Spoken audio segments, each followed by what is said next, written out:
Ok, chicos, Buenas pues les noches. presento al doctor Jorge Alberto Rojas Barragán, quien es médico cirujano partero egresado de nuestra universidad.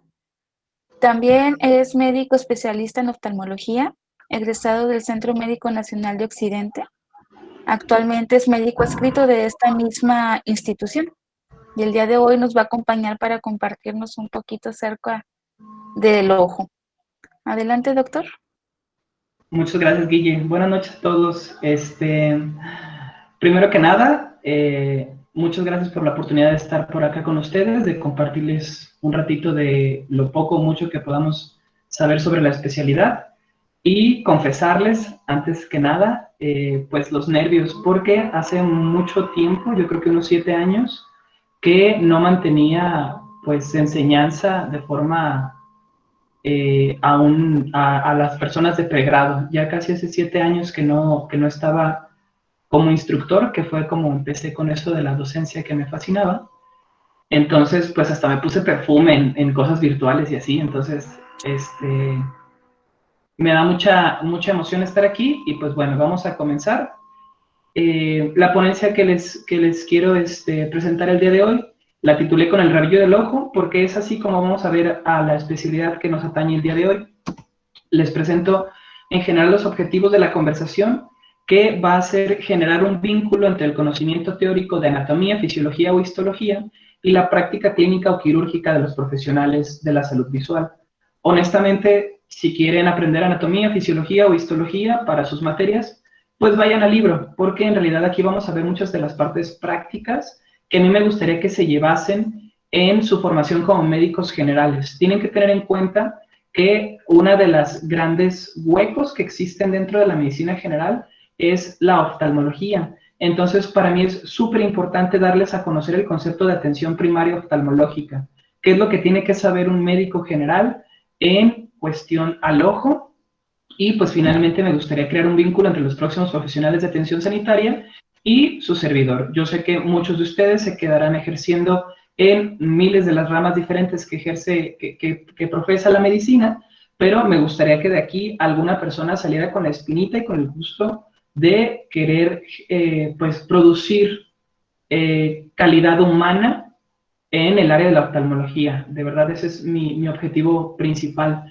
Les voy a poner varios videitos. El principal y el más importante es quizás el primero, que son 5 minutos antes de comenzar formalmente la presentación. Vamos a dar 45 minutos de exposición de las patologías más frecuentes y 5 minutos de solo un artículo científico que me gustaría compartir con ustedes, ¿de acuerdo? Entonces, vamos a comenzar. Espero que me interrumpan si es que esto no se escucha bien. Por favor, ahorita hicimos una prueba con la doctora Guille y vimos que se escuchaba bajito. Entonces, voy a guardar silencio yo. Me gustaría que escucharan lo que el video comenta, ¿de acuerdo? Tanto lo vean como lo escuchen. Es bastante bonito en realidad, es como para personas de 10 años, 15 años, pero tiene muchísimo contenido. Me gustaría que escucharan cosas como proteínas que son fotosensibles o células fotorreceptoras. Hablan de cosas muy específicas y a pesar de que es contenido como para primaria. Entonces, pues nada, los dejo con esto.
Disculpen, yo no escucho nada, pero no sé si soy yo. No, sí, ya No, yo escuché por un tampoco momento y escucho. dejó de escuchar. Sí, yo tampoco escucho. Yo tampoco Mm, escucho. ok, bueno, trataré de estarles diciendo qué es lo que comenta el video mientras corre, ¿de acuerdo? Básicamente es un resumen sobre la biología evolutiva de la forma en la que se produce el ojo desde los pequeños organismos unicelulares. Lo que estamos viendo aquí, por ejemplo, es el inicio de lo que en algún momento fue un organismo unicelular, y del lado derecho, del lado de esta manchita blanca, se va a ver el ejemplo de lo que se veía con los organismos que en algún momento se pudieron llamar predecesores a lo que es el ojo. Por ejemplo, aquí donde le hacen zoom, hablan sobre una sola parte de la célula que tiene proteínas fotorreactivas que nos ayudan a poder distinguir si es que el objeto está, la célula está en un lugar con luz o con oscuridad.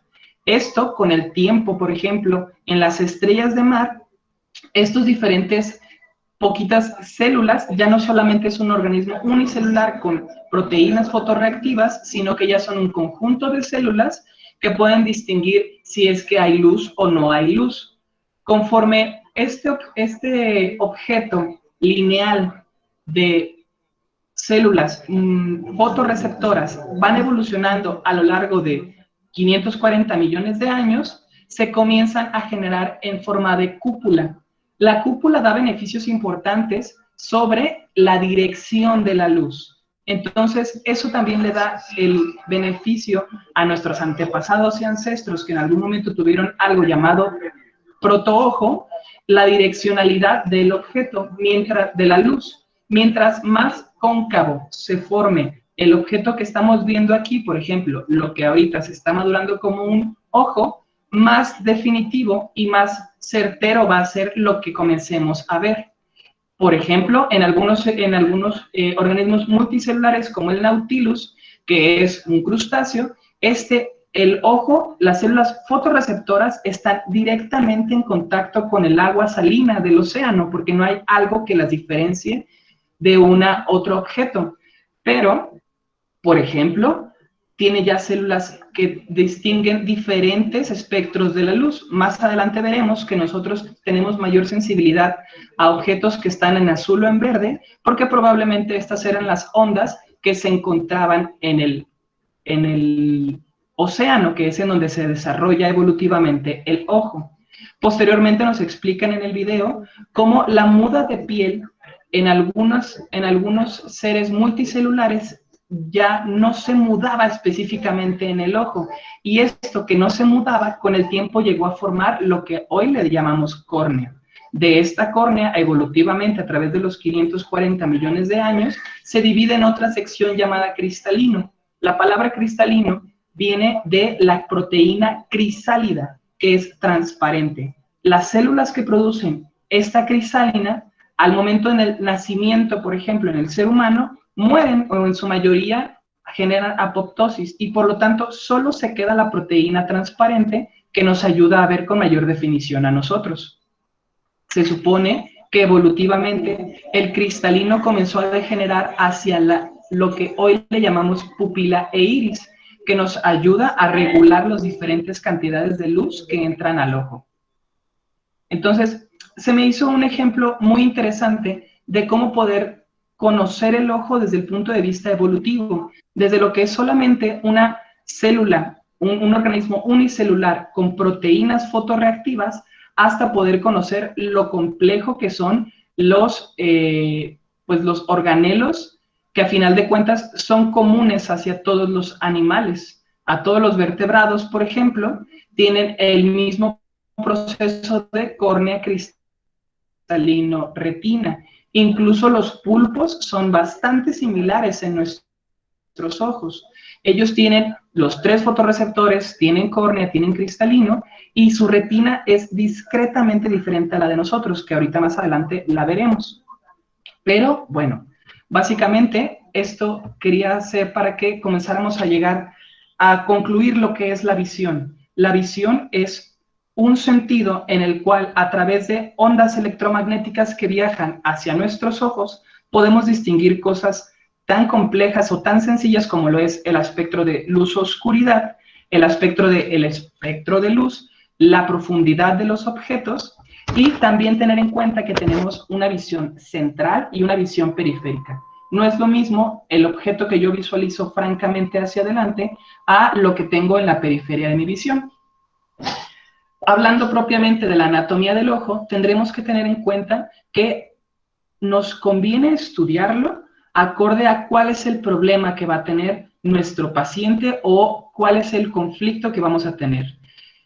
De tres formas de manera histológica se conocen como túnica fibrosa, que es la capa externa, la túnica vascular o la uvea, que se compone de 3 partes, que es la coroides, el cuerpo ciliar y el iris. Ahorita más adelante llegaremos a ellos. Y la retina, que en realidad es la parte neural del ojo y es la que tiene a las partes fotosensibles que posteriormente viajarán hacia la corteza sensorial occipital, que nos llevará a tener nuestra visión. Desde el punto de vista de la anatomía clínica, las diferentes especialidades que tenemos en oftalmología nos hablan sobre cómo abordamos el problema. Anexos oculares y órbita habla sobre todo lo que está alrededor del ojo. Nos enfocaremos propiamente al ojo, pero hay que tener en cuenta que las estructuras adyacentes al mismo son igual de importantes para que su función se lleve a cabo. Córnea y enfermedades de superficie, veremos que gran cantidad de problemas se presentan en la porción transparente anterior de nuestro ojo. Catarata y segmento anterior, esta parte también la veremos cuando exploremos un poquito lo que es el cristalino. Glaucoma, neurooftalmología, por razones de tiempo no los vamos a abordar tanto, pero sí vamos a hablar un poquito de estrabismo o viscos, como se le conoce en la Vox Populi, que es muy frecuente en pediatría, y sobre el tejido de la retina. Sobre este tipo de estructuras anatómicas es como vamos a ir llevando la ponencia, ¿de acuerdo? En cuanto a órbita y anexos oculares, comentarles solamente un poco sobre lo que es el párpado. El párpado es increíble. Tenemos múltiples y diferentes tipos histológicos de células en una estructura súper delgada y súper compacta. Tenemos músculo estriado que nos permite parpadear libremente o incluso forzar el cierre de nuestros ojos. Tenemos glándulas especializadas en la generación ya sea de lípidos, ya sea de hormonas, ya sea de, por ejemplo, las glándulas accesorias de Krauss nos ayudan bastante a producir IgAs, inmunoglobulinas. Entonces, aquí las glándulas se especializan en defensa. En muchas ocasiones, ni siquiera tomamos en cuenta que la glándula lagrimal no es parte del párpado, y sin embargo el párpado tiene al menos 5 tipos de glándulas diferentes, y es esencial para que haya una adecuada lubricación de la córnea, y que si la córnea está de forma adecuada, pues podremos ver claramente.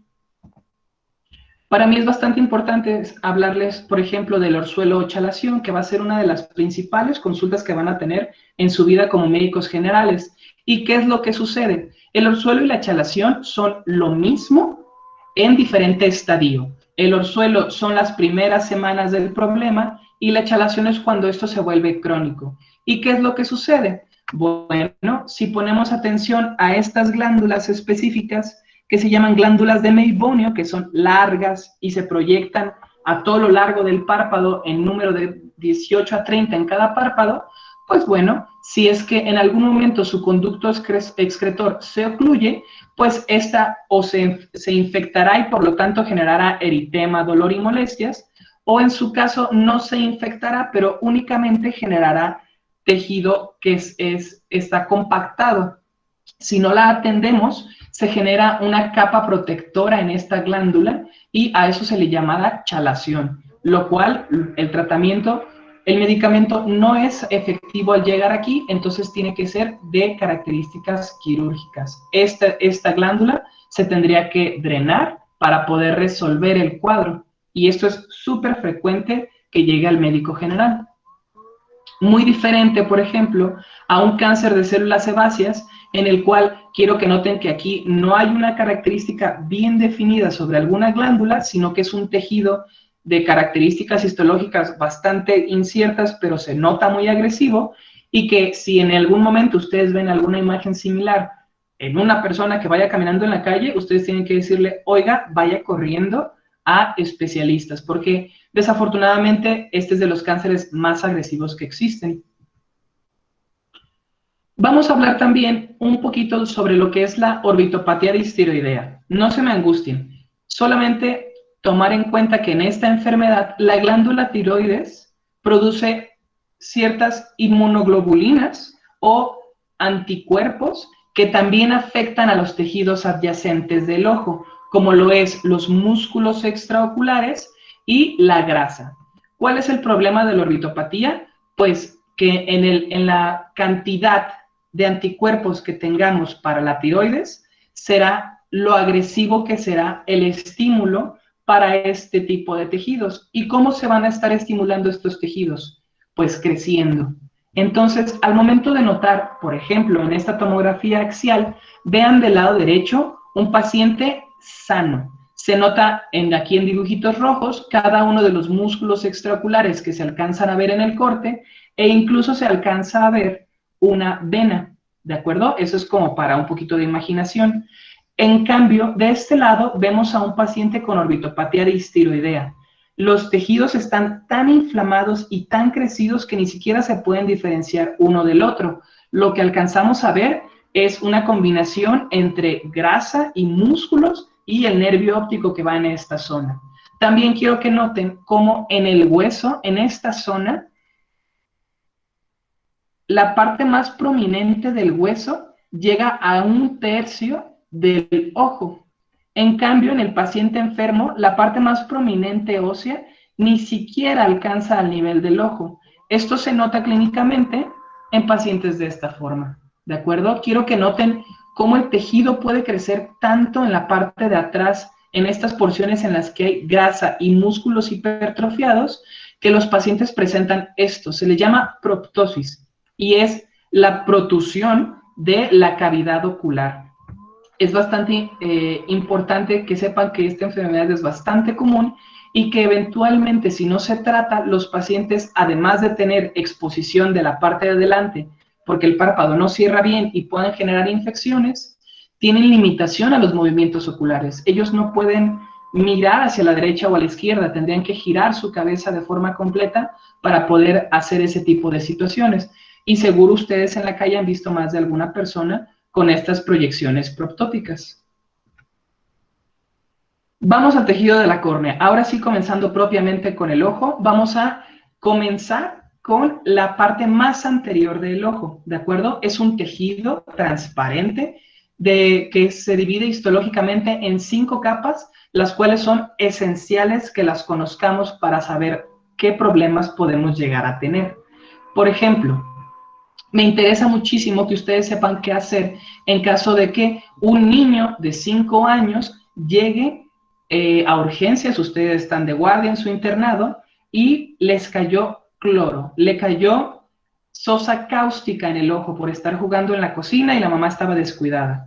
¿Qué necesitan saber al respecto? Bueno, pues necesitan saber que este tejido, que es de 5 capas, es parcialmente regenerable. La capa superficial, el epitelio, que es la parte más anterior, es totalmente regenerable y depende de las células que están en la periferia de mi tejido, es decir, en las áreas adyacentes a la parte entre la córnea y la esclera. A esta pequeña porción le vamos a atribuir la capacidad de tener células madre que puedan regenerar el resto de mi epitelio a todo lo largo de la córnea, ¿de acuerdo? El limbo corneal. Lo que no es regenerable es esta pequeña capa que está entre la súper gruesa capa de proteínas, que es estrógeno, es tejido de colágeno, y la capa de Bowman. La capa de Bowman es la porción que no es regenerable. Entonces, si, volviendo al caso del niño que les comentaba que les cayó álcali, ustedes tienen que saber qué tanto tiene daño. Si es que solamente es daño epitelial, pues seguramente la quemadura fue superficial, el ojo se va a ver así de bonito y no va a haber ningún problema. Si de repente se ve opaco después del golpe o después de la quemadura propiamente, pues hay que saber si es que tiene isquemia en el limbo, es decir, si las células de la periferia del ojo también se ven afectadas. Ejemplo, vamos a clasificar las quemaduras del 1 al 4 y se las voy explicando conforme vemos las imágenes. Quemadura grado 1. Vemos que la córnea está perfectamente transparente y que únicamente el epitelio es el que se encuentra lesionado. A este paciente le duele muchísimo su ojo, pero probablemente tenga un pronóstico excelente. Y se nota que la quemadura fue en el centro. No hubo lesión en la periferia o en el limbo, en donde me preocuparía que hubiera lesiones, porque esto significaría que mi epitelio no se regeneraría. Grado 2. Aquí se nota ya un poco de opacidad. Seguramente la lesión llegó hasta la capa de Bowman e incluso al colágeno de mi tercera capa. Pero, afortunadamente, la lesión no se ve tan significativa. La parte de atrás del ojo, como el iris, se alcanza a ver bien y mi limbo se encuentra sano. Probablemente a este paciente en una semana le vaya muy bien. Quemadura grado 3. Quiero que noten cómo ya no se ven estructuras en la parte de atrás del ojo porque la córnea, que es un tejido transparente, se ve extremadamente opaca y cómo es que en esta porción nos hace falta tejido vascular. No hay vasitos sanguíneos que nutran esta córnea. Noten por acá que sí hay vasos sanguíneos, que sí se nota que llega sangre a este tejido, pero de este lado no hay nada. A este paciente probablemente a largo plazo no le vaya tan bien y se quede con algún grado de cicatriz. Y pues en este no les platico mucho. Este es un grado 4, la opacidad es total y lo peor no es la opacidad. Lo peor es que ni siquiera hay vasos sanguíneos cercanos a esta quemadura, que fue por ácido sulfúrico y probablemente no tengamos buen pronóstico ni siquiera con un trasplante de córnea. Entonces, una quemadura por álcali, el tratamiento es chorro del agua por 15 minutos directamente al ojo y ustedes pueden salvar una visión de un paciente sabiendo eso y actuando rápidamente en urgencias. En cuanto a otro tipo de problemas que también se dan en la córnea, que para mí es bastante importante que ustedes las conozcan, son la miopía, la hipermetropía, el uso de lentes y la cirugía refractiva para ya no usar lentes a cierta edad, ¿de acuerdo? Básicamente vamos a definir refracción, que es la capacidad que tienen los objetos transparentes, en nuestro caso la córnea o el cristalino, de modificar cómo viaja la luz para que ésta sea enfocada en un lugar en específico. Vamos a hablar del punto focal. El punto focal es la parte más importante de nuestro ojo, porque es aquí donde se centran las estructuras de la más alta definición. Todas las células que tengo aquí son células fotosensibles, pero hay unas especialmente diseñadas para eso y necesito que los rayos de luz lleguen a esta zona. ¿Qué es lo que pasa? La refracción depende de varios aspectos esenciales, las estructuras refractivas y la longitud ocular. Vamos por partes. Las estructuras con refracción son la córnea y el cristalino. Cada vez que pasa la luz por este tejido, se desvía. Y cada vez que pasa nuevamente por este tejido, se vuelve a desviar. Si es que estos objetos tienen poca o mucha fuerza de distorsionar la luz, a eso le vamos a decir refracción, depende si es que llegan a enfocar de forma clara en la parte de atrás del ojo y por lo tanto que yo pueda ver bien. Por ejemplo, en un paciente miope, en este caso, el ojo es demasiado grande. ¿Qué pasa si yo el punto focal lo pongo más atrás? Pues definitivamente los haces de luz no van a converger o no van a estar en donde yo quisiera que estuviesen y por lo tanto voy a ver borroso. Voy a necesitar un objeto como unas gafas adelante de mi ojo para que pueda hacer más distantes los objetos, los rayos de luz, los haga difráctiles, que los desvíe de tal forma que la suma de este haz de luz junto con esta curvatura y esta curvatura lleguen a donde debe, que es el punto focal. Lo mismo pasa con la hipermetropía, pero en la situación contraria. O mis lentes no son lo suficientemente fuertes para que la luz cruce por aquí, o mi ojo es muy cortito. Noten cómo este ojo es el ojo normal en el ejemplo, este es el ojo miope largo en el ejemplo, y este es el ojo cortito hipermétrope en el ejemplo. Como así tenemos diferentes estaturas, diferentes pesos, diferentes índices de masa muscular, también vamos a tener ojos normales, ojos discretamente grandes y ojos discretamente pequeños.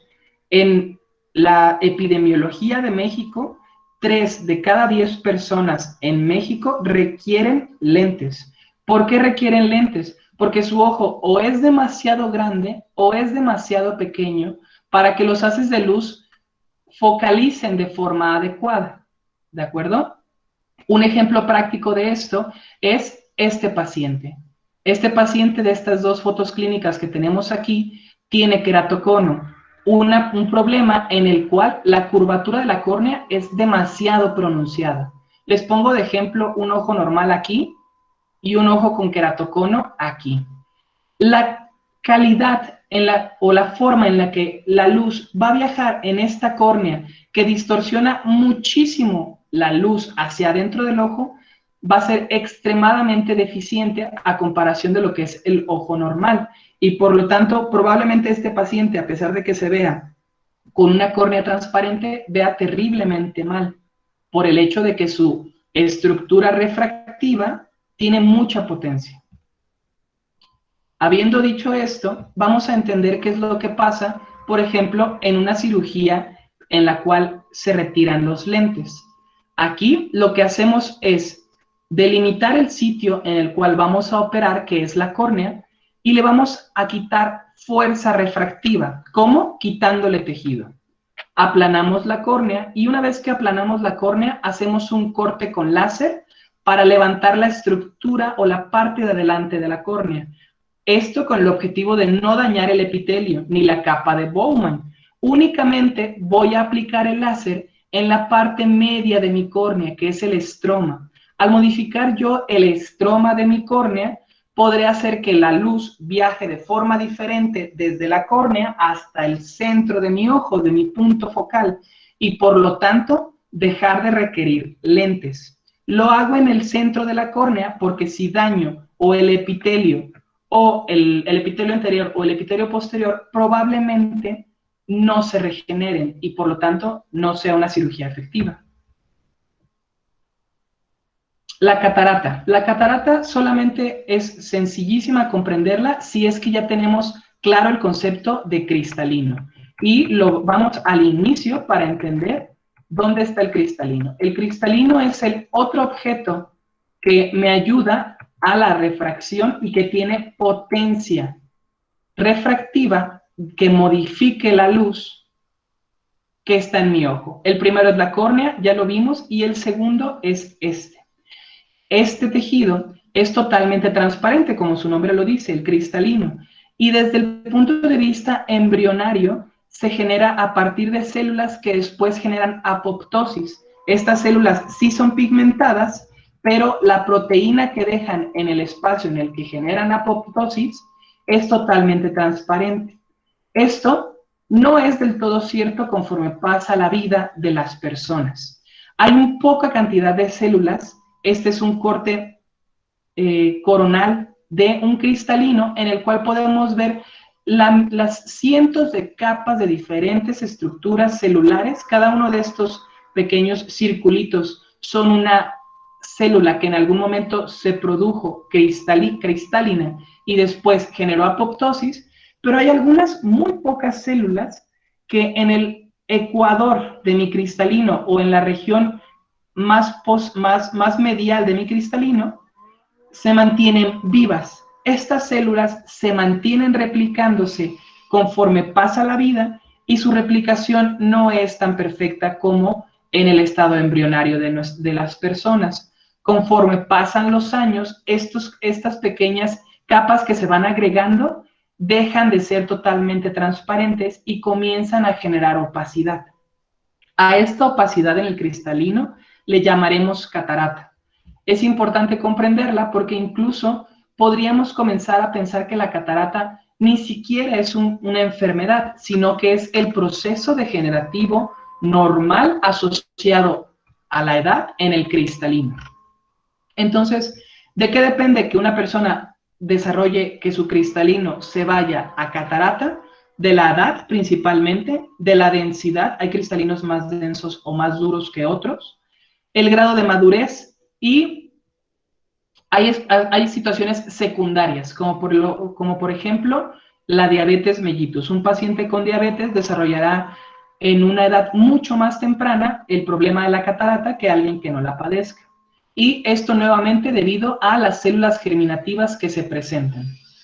Es importante saber que la cirugía que se genera es quitando todo el cristalino, porque al final de cuentas es la zona opaca que nos está afectando, y colocando un lente, porque como este tejido tiene la función de refractar la luz, pues yo necesito poner algo sintético, algo de silicona, que cumpla también esa función. Ese es el famoso lente intraocular.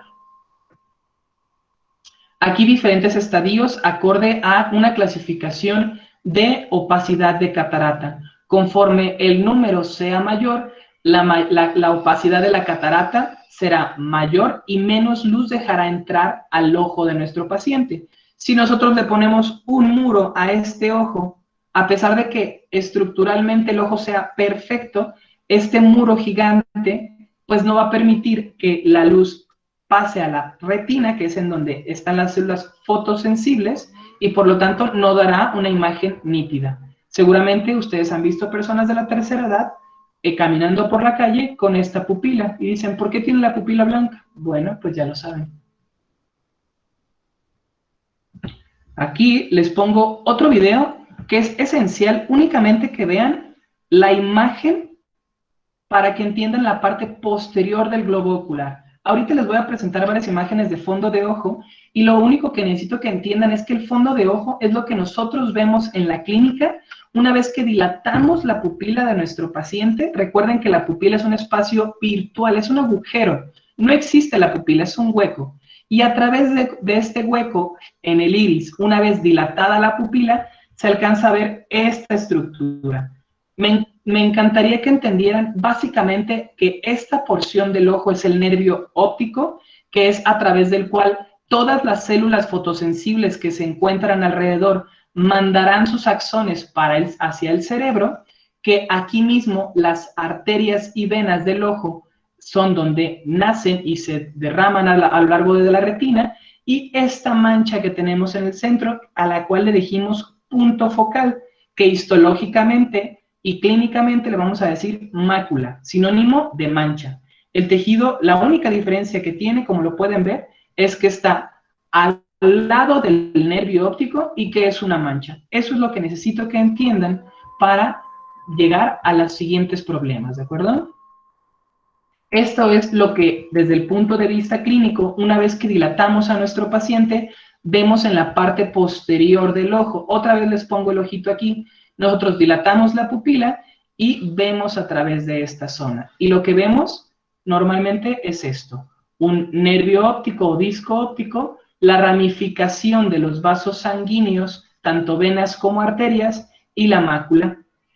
Es muy importante que sepan que ustedes, dentro de su curso de propedéutica, a lo largo de su formación académica, aprenderán a ver las estructuras en el fondo de ojo, y eso es mentira. Yo creo que menos del 2% de los médicos egresados de cualquier universidad realmente sabe ver fondo de ojo, y es esencial para la clínica. Es el único lugar en el que ustedes literalmente van a poder ver los vasos sanguíneos de su paciente.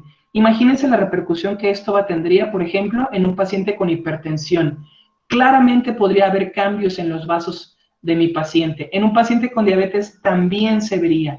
Las enfermedades más comunes muy probablemente se van a ver reflejadas en el fondo de ojo de su paciente cada vez que ustedes realicen una fundoscopía de forma adecuada, que en su momento lo llegarán a hacer. Toda esta introducción es únicamente para que sepan que este tejido amarillento, naranja que vemos es la parte clínica de lo que histológicamente es esto, ¿de acuerdo? Los haces de luz por el cual nosotros estamos viendo hacen esto y llegan a esta zona. que es la retina, la parte fotosensible de mi ojo, la que realmente comienza a cambiar en un estímulo físico a un estímulo eléctrico para que después esto se traduzca en visión. Son 10 capas, es una de las estructuras más complejas y más especializadas, quizás junto con el cerebro y con el oído. De hecho, algunos autores consideran que la retina es una porción exógena del cerebro y el grado de complejidad que tienen estas 10 capas de la retina es impresionante, pero les va el secreto para que ustedes pasen su examen perfectamente bien, sabiendo que estas 10 capas dependen de 3 capas celulares. Si ustedes se aprenden eso, lo demás está hecho. Vamos del 1 al 10. De la parte más profunda de mi ojo, también eso es algo muy importante. Necesito que comprendan que la luz viene de la parte de acá, de la capa de las fibras nerviosas del nervio óptico, de arriba hacia abajo. Y esto es relevante porque vamos a ver cuál es la diferencia entre este tejido general de retina y la mácula, la parte central que nos hace ver de forma como lo conocemos, como es la visión. Entonces, del 1 al 10, lo importante es que ustedes sepan que la primer célula importante es los fotorreceptores. Sin los fotorreceptores no hay nada. Entonces, tenemos una capa nuclear número 1. La segunda célula con la que conecta el fotorreceptor se llama célula bipolar. La célula bipolar necesita un lugar en donde estar. Pues ese lugar se llama capa nuclear interna. Las células bipolares se unen a las células ganglionares. Las células ganglionares son aquellas que van a generar el axón gigantesco kilométrico hacia las regiones internas de nuestro encéfalo. Entonces, la conexión entre fotorreceptores, células bipolares y células ganglionares van a dar como conclusión las 10 capas de la retina. ¿Por qué? Porque la primera capa es el epitelio pigmentario, la base, lo estándar. Esta ni siquiera recibe luz. Esto no es parte de mi retina nerviosa. La dejamos fuera. Primer capa, donde funcionan mis conos y bastones. Perfecto, ya me quedó claro porque ya sé que aquí hay una capa de células. Conexión entre célula y célula, plexiforme. Conexión entre célula y célula, plexiforme. Y finalmente, estas que son las células ganglionares que dijimos que su único protagonismo iba a ser generar el axón, pues ya sé que el axón va arriba, que son las capas de fibras nerviosas del nervio óptico. Entonces, podemos entender cómo a través de estas 3 células bien diferenciadas se genera el estímulo del fotorreceptor que cambia el aspecto físico a un estímulo eléctrico y cómo el estímulo eléctrico va de célula 1 a célula 2 a célula 3 hacia cerebro. ¿Estamos? Afortunadamente, la tecnología es tal en el área de la oftalmología que actualmente podemos obtener aspectos como se les llama biopsias in vivo. En la parte de arriba les presento un estudio histológico de la mácula o del punto focal, que ahorita diremos por qué es tan relevante y tan importante.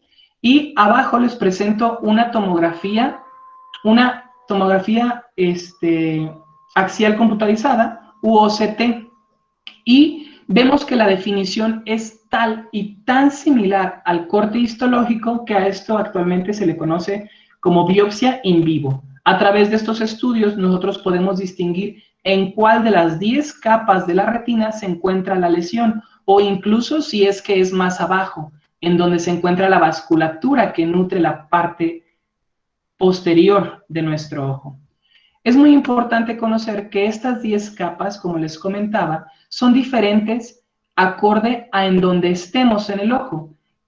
Por ejemplo, las 10 capas, como las encontramos en estos cortes histológicos, probablemente se encuentren en la gran mayoría de toda esta retina.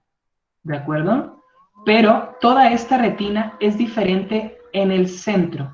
En el centro, estas células que me estorban para que la luz llegue directamente al fotorreceptor, se hacen a un lado, se alejan y permiten que los fotorreceptores, que es esta capita que tenemos aquí, se conglomeren en el centro y que la luz llegue directamente del exterior hacia la porción de la mácula, el área central de nuestro ojo, el área en donde conocemos lo que propiamente es la visión en alta definición, la visión a colores, donde se encuentra la mayoría de los conos que tenemos en nuestra retina y por lo tanto las células responsables de que tengamos una visión a colores.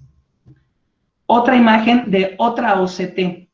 Quiero que vean que esta línea amarilla, este rectángulo amarillo, es lo mismo que este rectángulo amarillo.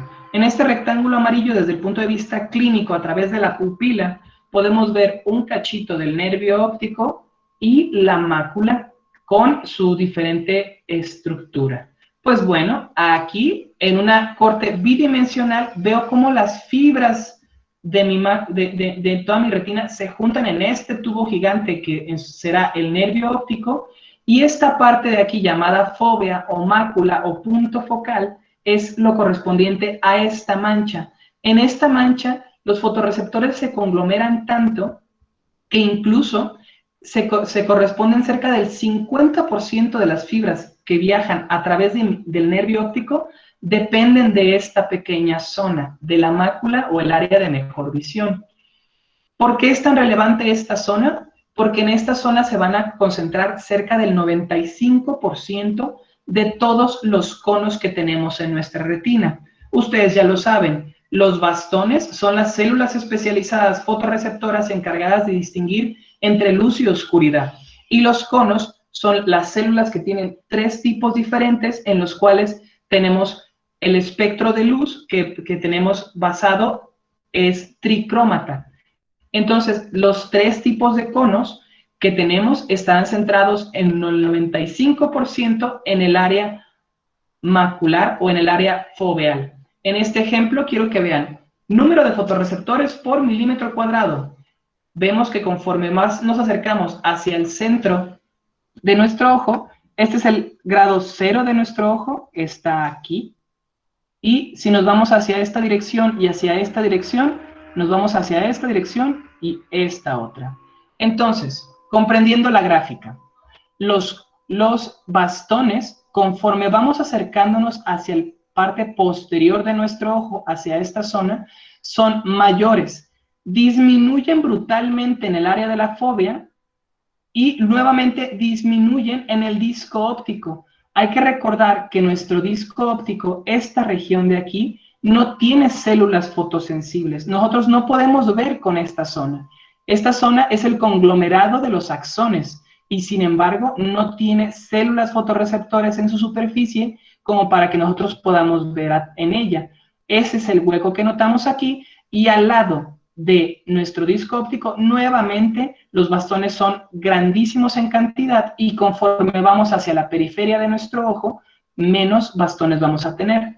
Diferente los conos no se encuentran prácticamente en ningún lugar de la retina, excepto en la fóvea, y nuevamente bajamos brutalmente. Esto significa que el área en la cual nosotros podemos ver a color está limitada probablemente en una circunferencia de 1.5 centímetros. Finalmente, estas fibras nerviosas que han viajado a través de los axones se decusan en el quiasma óptico y viajan a la parte posterior del cerebro, en las zonas occipitales 18-19, que son las cortezas visuales primaria y secundaria respectivamente.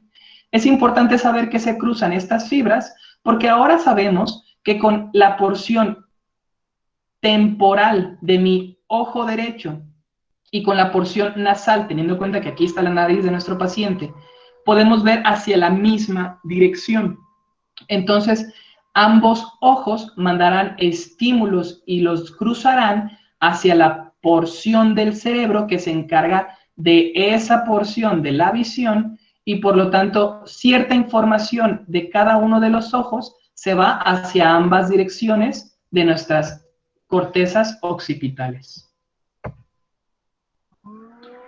Dicho todo esto, me doy la libertad de platicarles un poquito sobre lo que es la atención primaria en salud, para que sepan a qué nos afrontamos los profesionales como su servidor en el día a día, ya sea a nivel mundial, como es los datos que les voy a manejar, o en la clínica, en el consultorio de todos los días. Se estima que aproximadamente 1.300 millones de personas viven con alguna forma de déficit visual. Si lo sabemos, estamos cerca de 7.500 millones de habitantes. Entonces, muy probablemente esto lo podemos resumir en que 1 de cada 7 personas que conocemos tiene algún déficit visual importante. Las principales causas de la visión deficiente son los errores de refracción no corregidos y las cataratas. Ustedes ya conocen eso. Los errores de refracción es a lo que conocemos como miopía, astigmatismo e hipermetropía. Y básicamente se pueden resumir en que el enfoque de nuestro ojo no es lo suficientemente bueno para que la luz caiga en la retina. Entonces, estos son corregibles con lentes, por ejemplo, y sin embargo son la principal causa de visión deficiente.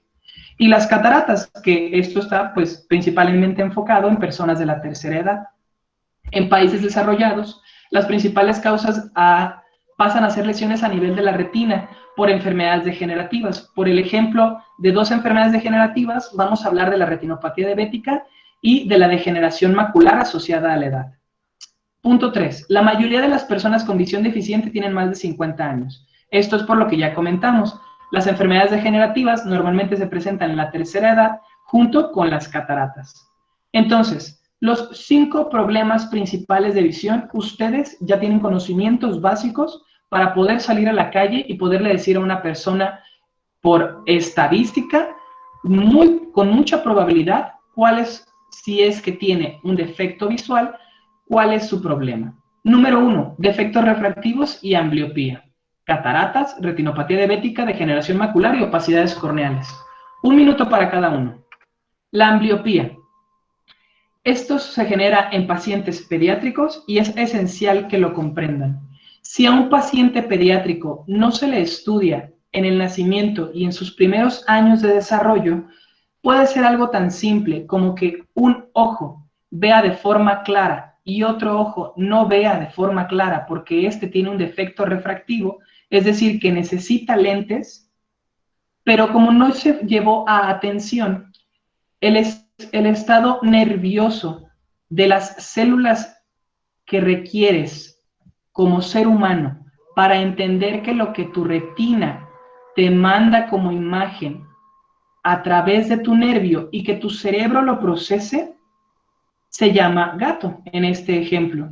Entonces, si yo tengo una visión binocular sana, con este ojo, yo entiendo que esto en algún momento de la vida, yo le encontraré la forma y me llevará al pensamiento de gato, y del lado contrario, igual, en la ambliopía no es así, porque el ojo afectado no puede ver con claridad esta imagen. Entonces, el desarrollo de todas las células nerviosas no se lleva de forma adecuada. Entonces, esto es terrible, porque en un paciente sano, en un paciente que tiene todas estas estructuras estables y bien desarrolladas, no va a desarrollar algo que en la infancia temprana, que es la plasticidad cerebral, se desarrolla como nunca en otras etapas de la vida. Si nosotros no atendemos los defectos refractivos en personas menores de 7 años, la ambliopía se puede desarrollar y esto hace que este ojo, después de los 7 años de edad, a pesar de que yo corrija su defecto, no entienda lo que está viendo y por lo tanto esas señales se pierdan. El cerebro ignora al ojo que no tuvo un desarrollo adecuado y es por eso que se le llama ojo flojo.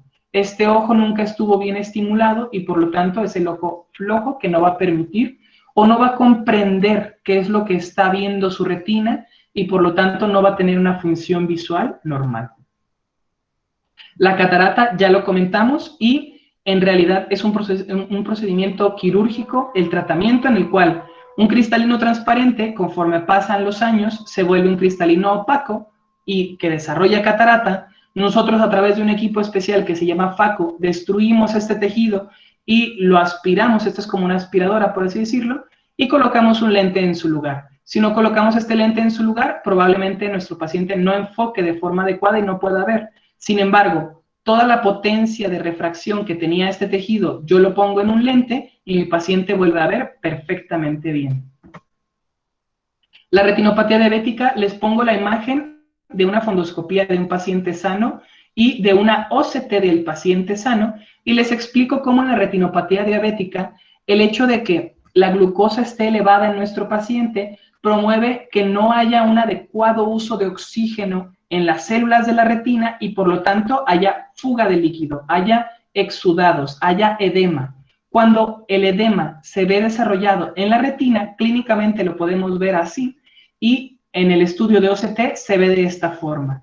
Imaginen la comunicación que tienen las células de los fotorreceptores y luego las células bipolares y las células axonales que dijimos que es esencial para que desarrolle la visión en este tipo de estructuras. Estos pacientes pierden la visión rápido y súbitamente después de una patología silente que quizás les duró 20 o 25 años. Esto lo van a ver muchísimo ustedes en su práctica general.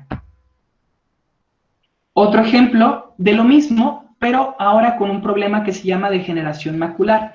Esto está poniendo de cabeza a los países de primer mundo. Los países en los cuales caucásicos han tenido el problema de que la luz UV daña este tejido que es la mácula, tiene el conflicto de que destruye a los fotorreceptores en el área central del ojo.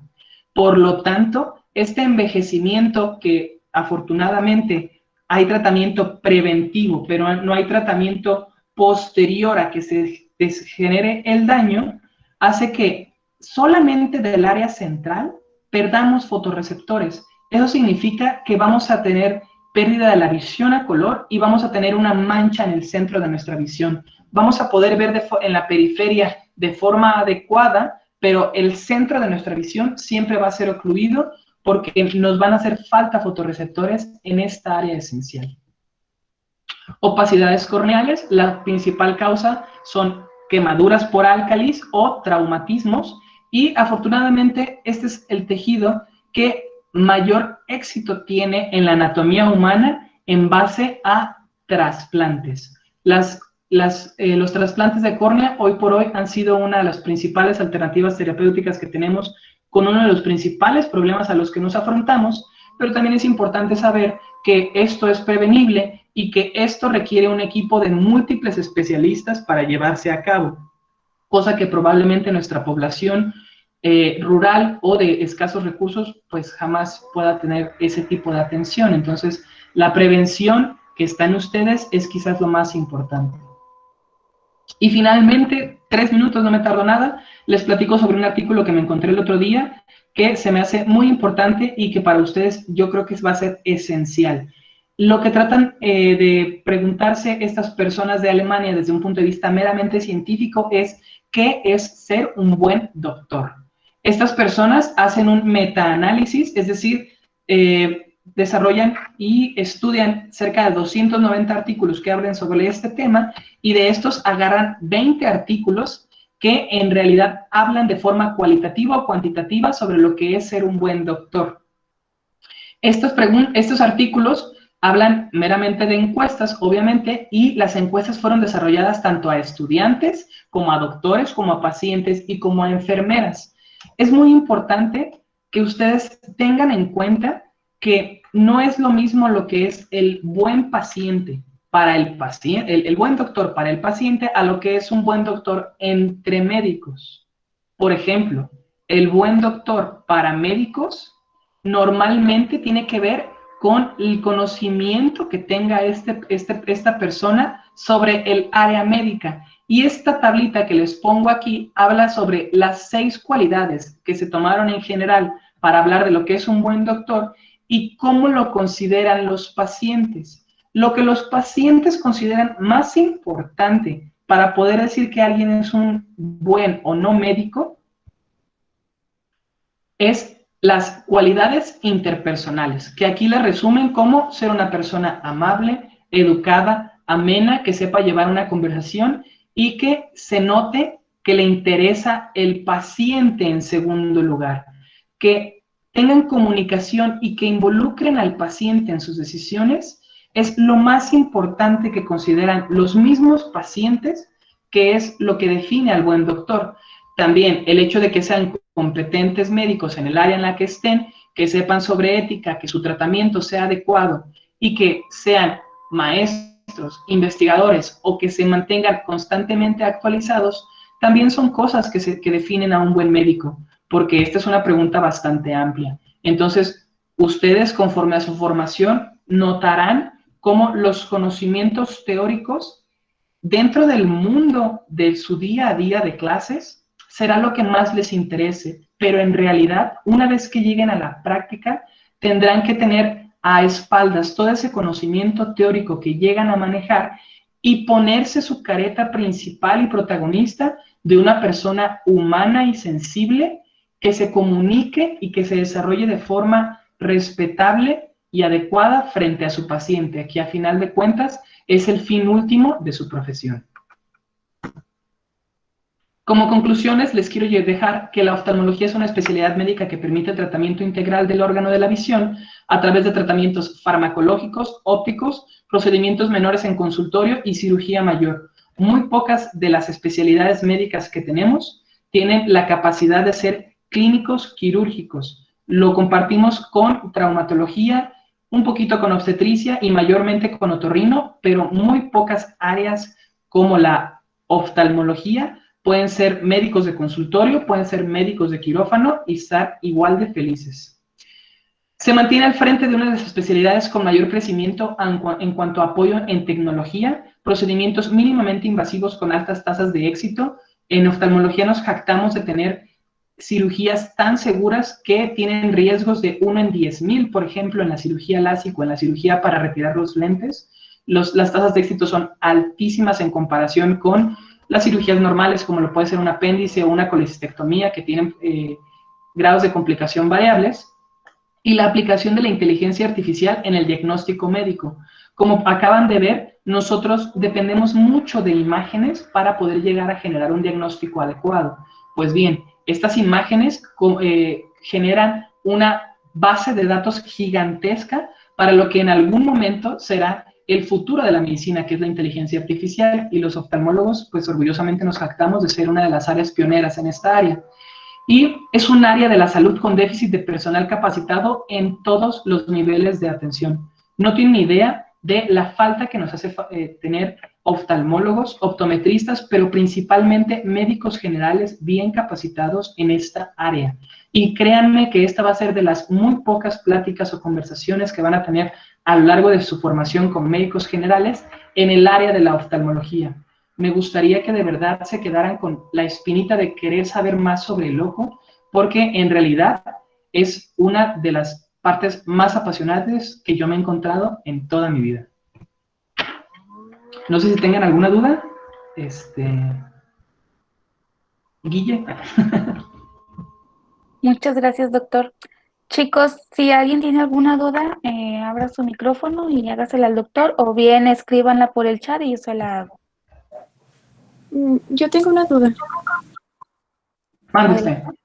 En que, ¿cómo se relaciona cómo se agrava el tener miopía y astigmatismo al mismo tiempo? O sea, ¿cuál es como la afectación en conjunto? Ok. Necesito que te imagines un objeto tridimensional. Creo que tengo un ejemplo por aquí.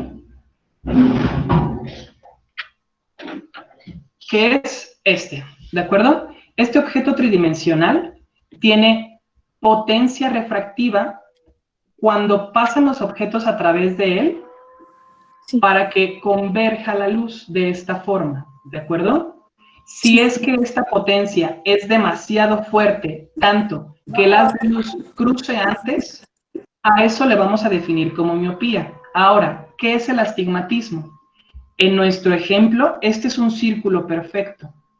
Eso no pasa en la naturaleza. En la naturaleza, este círculo perfecto frecuentemente es un cilindro. Y eso también modifica cómo viaja la luz de esta forma. Entonces, no solamente los haces de luz se quedan cortos, por así decirlo, sino que también viajan chuecos.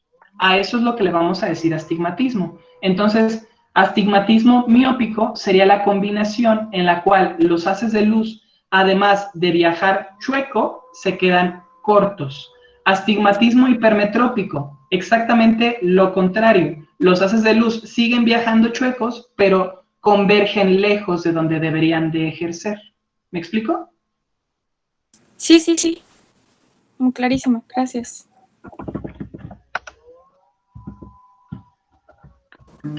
Yo, ¿Sí? Paloma, adelante. ¿puedo hablar? Sí, Paloma, adelante. Ok, primero quería decir que muchas gracias por la ponencia. La verdad es que sí, bueno, yo nunca había tenido acercamiento al ojo, y lo explicó súper bien y sí me generó como esa espinita, pues como de seguir, pues conociéndolo. Y pues como no lo hemos visto en clase, entonces ya tenemos como el primer acercamiento a la clase. Así que muchas gracias por eso.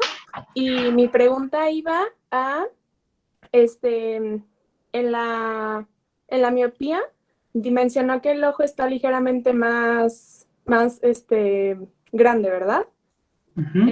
Y en la hipermetropía está ligeramente más pequeño. ¿Eso así, o sea, las personas que tienen esas condiciones así nacen o el ojo se torna de esa manera mientras crecen? Porque, por ejemplo, yo antes no usaba lentes, pero empecé a usar lentes, entonces no sé si así tenía mi ojo, pero hasta que crecí se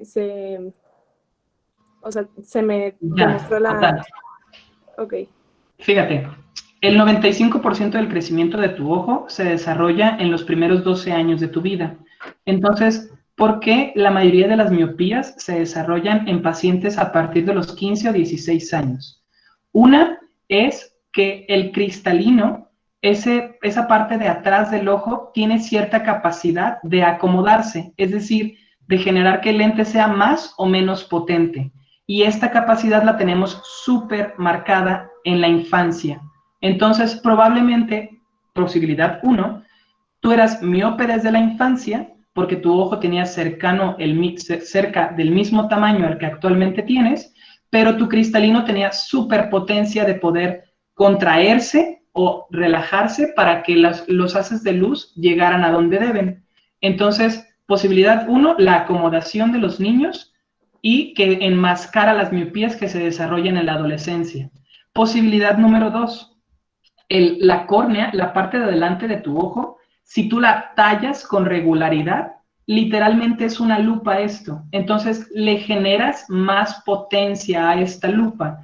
Si tú la tallas con regularidad, probablemente incrementes su poder y eso haga que la luz no llegue hasta donde debe, sino antes. Entonces puedes tener miopía adquirida porque el lente de la córnea que tienes adelante, tú la fuiste modificando desde el punto de vista mecánico de tal forma en la que la hiciste más poderosa y por lo tanto desarrollaste tu miopía. Las personas que desarrollan su miopía en la adolescencia, que supongo que son muchísimos de ustedes que antes no utilizaban lentes y que ahora sí los desarrollan, tienen que saber que no se tienen que tallar los lentes, los ojos para nada, porque de esa forma van a promover las modificaciones refractivas, los defectos refractivos. Sí, por ahí va tu pregunta. Ok, sí, muchísimas gracias. Gracias por ese dato. ¿Por qué no nos lo dijeron antes? Ya sé. Ya valió. Y por Sí. ejemplo, bueno, a mí me ha pasado que con esto de la modalidad en línea, no sé si a ustedes les pasa, pero yo siento que me estoy quedando más ciega. ¿Cuál es la repercusión que tiene como el brillo de las pantallas sobre, pues no sé si es la córnea, el cristalino, la retina o el punto focal? Tenemos varias discusiones con respecto a lo que puede desarrollar en la infancia temprana, por ejemplo. En la infancia temprana, si una persona no tiene la capacidad o la constancia de salir al aire libre y focalizar objetos a la distancia, tiene más posibilidad de desarrollar miopía. ¿Por qué? Porque no ejercita su ojo de forma adecuada, de tal forma en la que tiene que ver objetos lejanos y luego objetos cercanos. Eso se ha visto que es mucho más frecuente pues en estas eras en las cuales el 90% de nuestro tiempo la pasamos en 4 paredes y con objetos que no están a más de 2 metros de distancia de nosotros. Esa es por una parte. ¿Y cuál era la otra parte que te quería comentar? Ya se me fue el avión. Y con respecto a el desarrollo de mayor ojo seco, por ejemplo, el hecho de que tú parpadees cada 10 segundos, en promedio, como todas las personas, es debido a que la lágrima es esencial para que podamos ver de forma clara.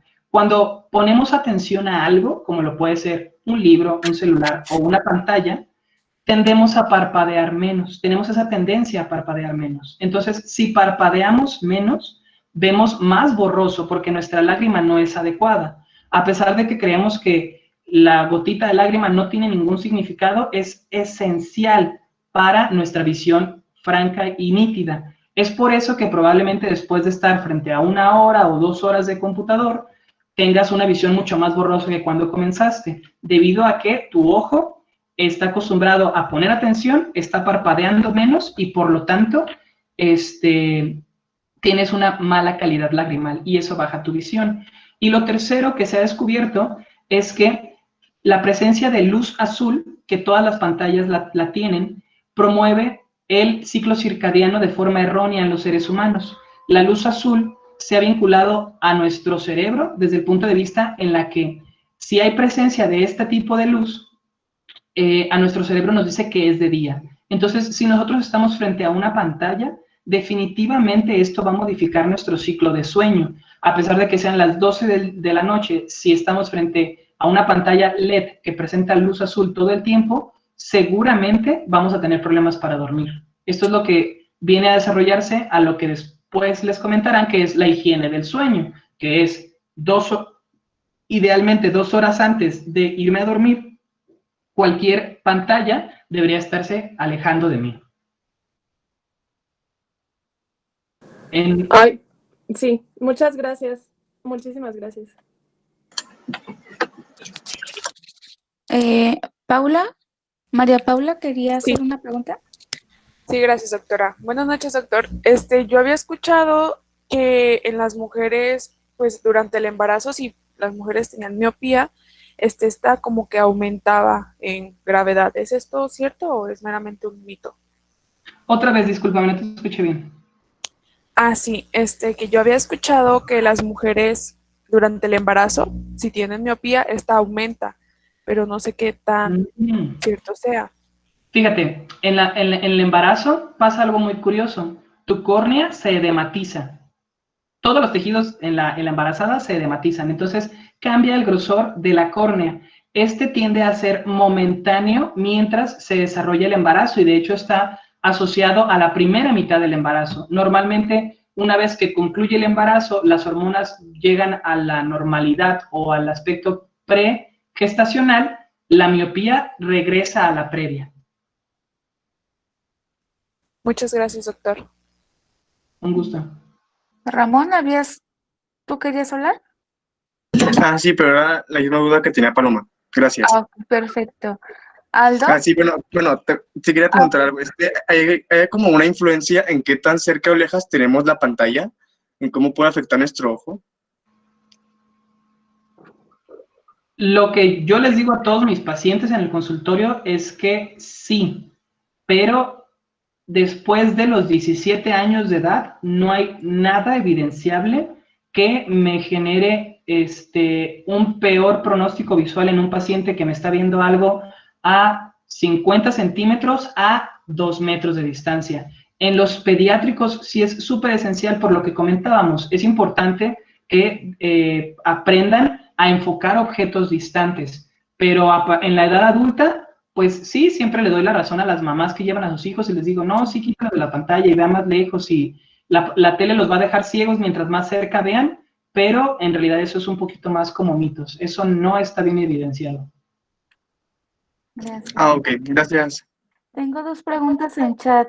Una me preguntan que al inicio comentó, doctor, que el cáncer de células basales en los párpados es de los más agresivos. Entonces, quieren saber por qué es más letal y cómo es que la persona pues lo pasa por alto. Va. El por qué es más letal es porque son las células sebáceas. Estas células sebáceas por sí mismas ya tienen alto índice de replicación. Son las células que dependen, que están al ladito del folículo piloso de nuestra pestaña. Entonces, estas por sí mismas, en su ciclo normal de vida, ya tienen un alto índice de replicación. Y en segunda, el por qué es tan letal es porque son pocas células, entonces se tardan bastante en detectarse la masa. Es decir, la masa puede crecer en complejidad y en mutaciones desde el punto de vista del ADN y generar metástasis mucho antes de que físicamente o visualmente podamos detectar la masa creciendo. Entonces, frecuentemente, cuando tenemos una masa visible y que decimos, oye, esto no es una chalación, esto no es una perrilla, frecuentemente el paciente en realidad ya tiene bastante tiempo con el problema y eso es lo que empeora el pronóstico en estos casos. Gracias, doctor. Otra pregunta que nos dicen que sí es cierto que la proporción o la cantidad de conos y bastones es diferente entre hombres y mujeres. No, es un poquito diferente en cuanto a la etnicidad.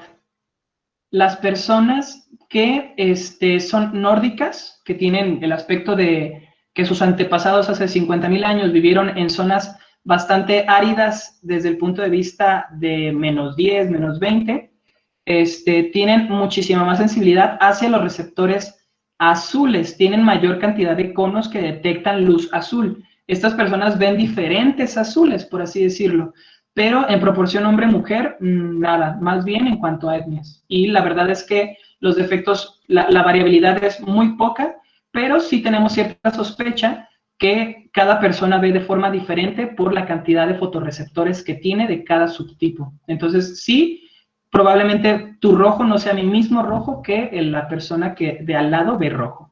Pero como culturalmente siempre le hemos dicho rojo a eso, pues le diremos y le seguiremos diciendo así. Muy bien. Muchas gracias, doctor. Muchas gracias, doctor. Preguntan también que si en la ambliopía no se trata el ojo sano, que si tiende a tener un sobrecargo y si es así, ¿cómo puede llegar a dañarse por ese sobrecargo? El sobrecargo es para la función de tu paciente, porque no va a poder distinguir objetos tridimensionales. No hablamos de ello, pero es importante que sepamos que nosotros tenemos dos ojos porque esto nos permite ver tridimensionalmente. La pequeña diferencia que tenga este ojo de la visión de este ojo, el cerebro lo analiza y esa pequeña disparidad que genera una imagen con la otra le da la profundidad a los objetos o a las imágenes que yo estoy viendo en mi día a día. Entonces, no se genera un sobrecargo porque el ojo está hecho para ver todo el tiempo, pero sí se genera mucha limitación a nuestro paciente porque si bien puede ver perfectamente con el ojo sano, este ojo sano no tiene el apoyo del otro para ver de forma tridimensional. Entonces, muy probablemente sea mayor propenso, por ejemplo, a accidentes automovilísticos, a que se nos esté tropezando constantemente porque la profundidad de los escalones no la van a ver de la misma forma, a ser atropellado, por ejemplo, porque los objetos nosotros calculamos la velocidad de los objetos en base a la tridimensionalidad que vemos nosotros conforme el paso del tiempo. Entonces, todo ese tipo de cosas no va a estar tan bien estructuralmente para poderlas diferenciar. Pero que tenga daño como tal, pues no, va a tener muchas limitaciones. Ok, gracias, doctor. Aldo, ¿enciendes tu micro? ¿Me pediste la palabra? Sí, muchas gracias, doctora Guille. Y también muchas gracias a usted, doctor Jorge. Muy interesante la plática, la presentación. Y yo tenía dos dudas. La primera es que quería saber por qué es que se dice normalmente cuando se va a hacer la cirugía láser para ya no volver a usar lentes, por qué se tiene que esperar a que se dé la mayoría de edad. Ok. Por el crecimiento que te acabo de comentar, la gran mayoría de este crecimiento en el ojo se desarrolla hasta los 12 años, el 95%, pero ese 5% restante sí se puede desarrollar a lo largo de hasta los 23 años. En realidad no es la mayoría de edad, el ojo deja de crecer entre los 21 y los 23 años. Y esto también nos ayuda para la acomodación. No me conviene operar a una persona de 14 años, por ejemplo, porque seguramente esa persona tuvo una acomodación diferente a la que tendrá a los 20 años. Y normalmente cuando tenemos 20 años, nuestra acomodación se mantiene estable hasta los 45, 50. Por eso mismo es por lo que operamos hasta los 21 años. Y por eso mismo es que decimos que la cirugía tiene fecha de caducidad o que va a tener cierto tiempo de seguridad, porque esta acomodación que tenemos, todos los seres humanos eventualmente la perderemos a los 45, 50 años con la famosa vista cansada o la presbicia, y por lo tanto requeriremos nuevamente unos lentes para poder ver de cerca. Posiblemente siguiéramos viendo perfectamente bien de lejos, pero como nuestro cristalino ya no va a poder acomodar, ya no vamos a poder ver los objetos de cerca y vamos a requerir o una nueva cirugía o pues el uso de lentes para visión cercana. Ok, muchas gracias. Y la segunda pregunta que tenía es que en el caso de las cataratas, para cuando se va a hacer el tratamiento que se va a poner un lente cristalino, el aumento que va a tener este lente sería el mismo que tendría esa persona si usara lentes, o va a cambiar porque ahora está más cerca del ojo y los rayos llegarían de distinta forma a lo que es la mácula. Ok. Te felicito por tu pregunta. Ese es un tema completo de un libro de cirugía de cristalino.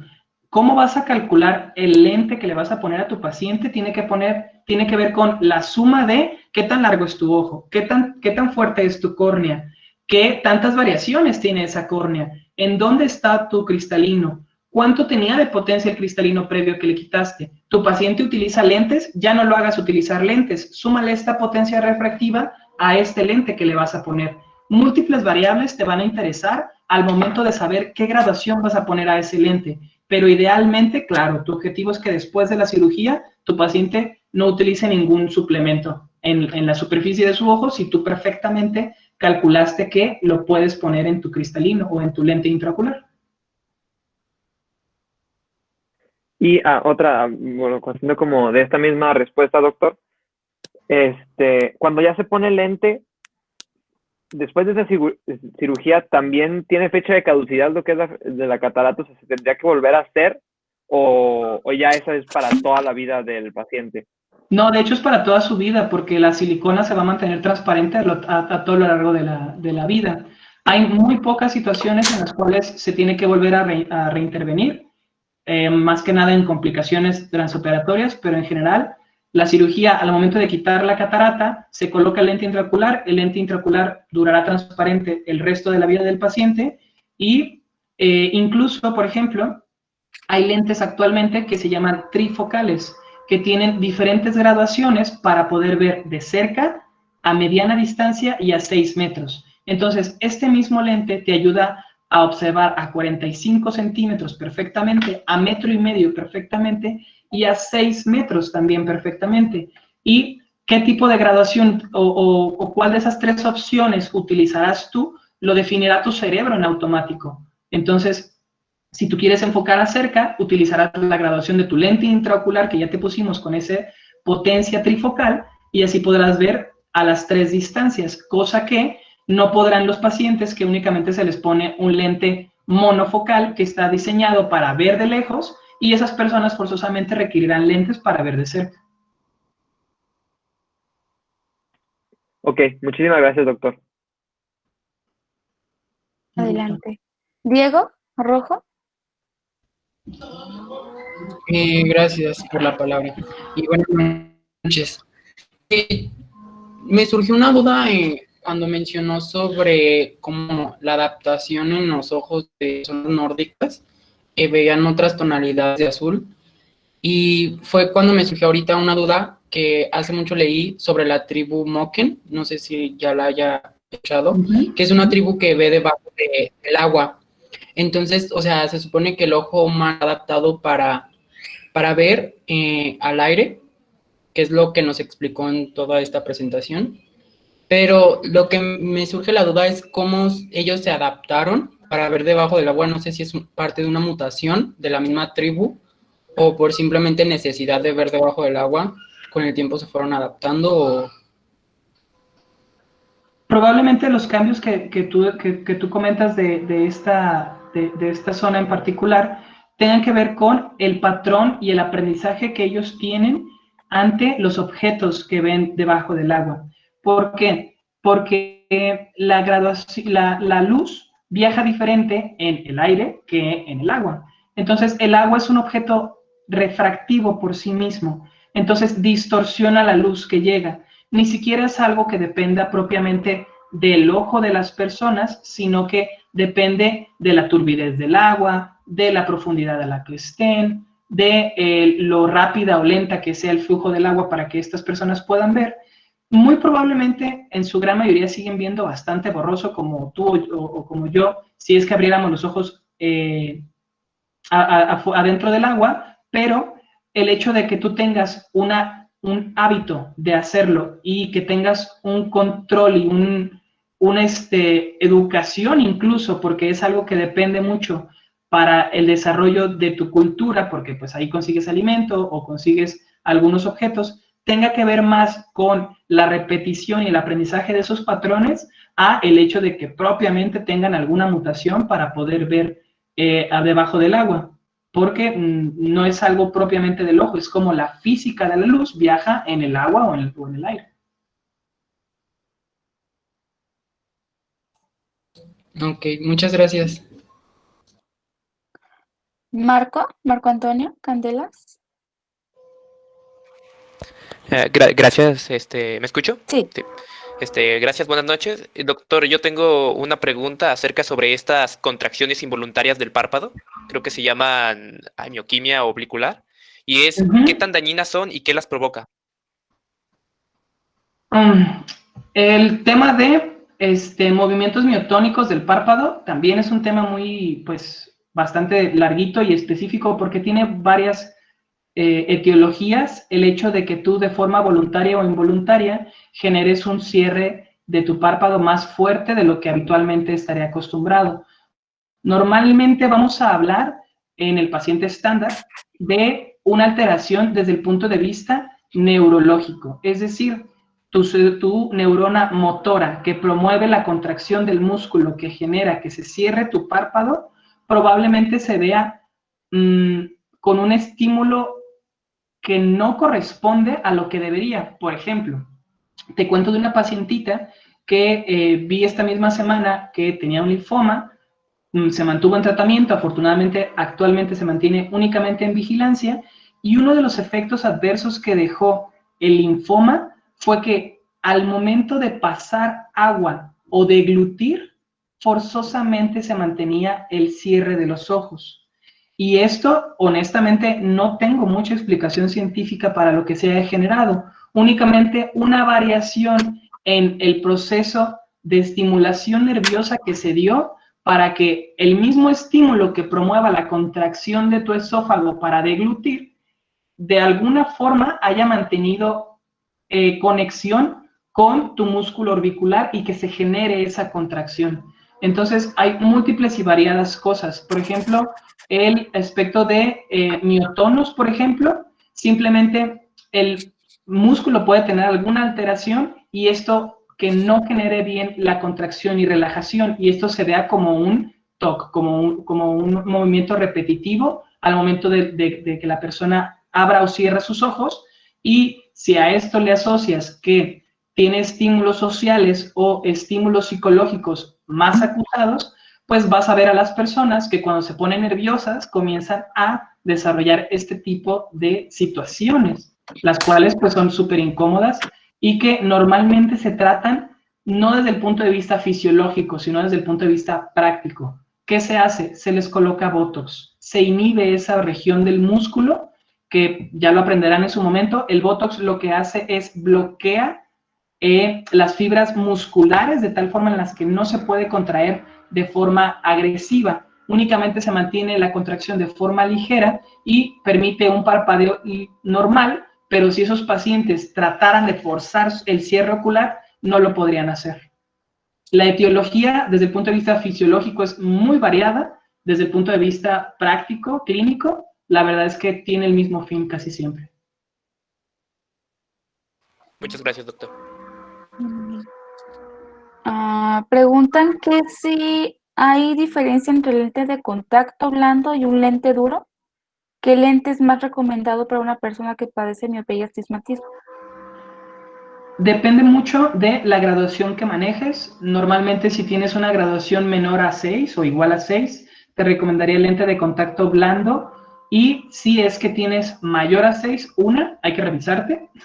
Y número 2, probablemente te beneficies más de un lente de contacto duro. La principal diferencia que tenemos es que el lente de contacto duro modifica la estructura de la córnea. Entonces, esto pues genera muchísima incomodidad, es mucho más doloroso y más difícil la curva de adaptación, pero a la vez nos sirve muchísimo porque, por ejemplo, el queratocono que les comentaba, que es la curvatura exageradísima de la parte anterior de la córnea, pues se ve frenado por un lente de contacto duro que bloquea la manifestación de este problema. Entonces, depende de cada caso, pero yo me atrevería a decir que el 95% de las personas miopes que están dentro de la población estándar debería estar utilizando lente de contacto blando.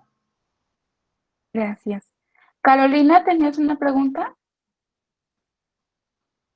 Sí, buenas noches, doctor. Yo tengo una pregunta de, ¿a partir de qué edad se puede realizar la cirugía para la miopía o qué factores se toman en cuenta para poder realizarla?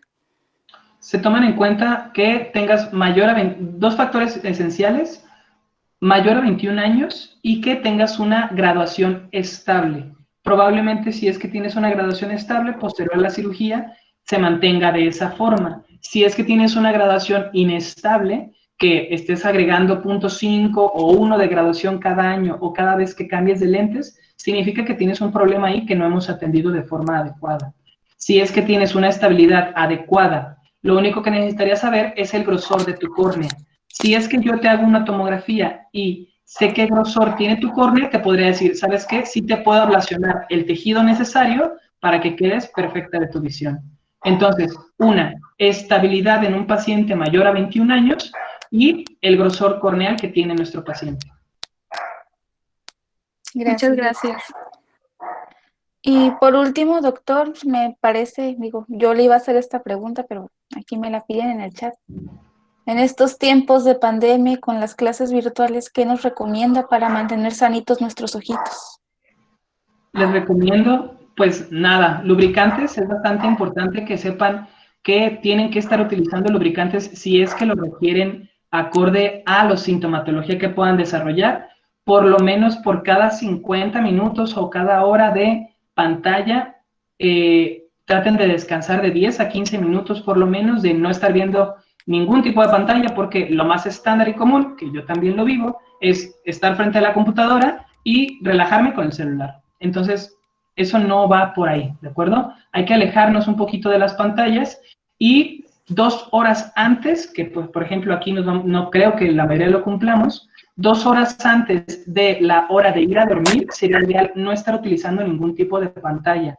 Y por lo menos en la primera media hora del día también sería bastante importante que lo evitáramos. Por lo demás, lentes antirreflejantes, lentes de luz azul, hay lentes especiales que bloquean la luz azul para que si voy a estar de noche trabajando, al menos a mi cerebro no le llegue esa luz azul, pero dependerá de cada caso. En realidad, disciplina en cuanto a descansos intermitentes, lubricantes si es que lo requiero, y cuidar mis horas de sueño previas, o mis horas previas al sueño. Ajá. Sí, muy mal por estar aquí estas horas. Sí, estamos en aprietos todos. Bueno, pues le agradecemos al doctor Jorge su tiempo y su ponencia, es muy interesante. Chicos, pues hasta aquí vamos a pararle. Doctor, muchas gracias. Muchas gracias. Al contrario, muchas gracias por la oportunidad de una auténtica. Muchas gracias. Muchísimas gracias. Muchas gracias. Gracias. Por favor, háganmelo saber. Muchas gracias. Con todo el gusto del mundo, trataré de hacer lo posible por, pues, seguir atendiendo a todas las personas que vayan egresando de UDG, que sean médicos, y si son alumnos de Guille, no, pues tienen puertas abiertas. Perfecto. Gracias.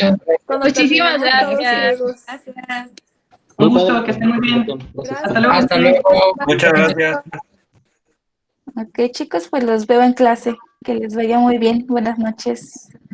Buenas noches. Buenas Gracias. noches, maestra. Buenas noches. Buenas noches.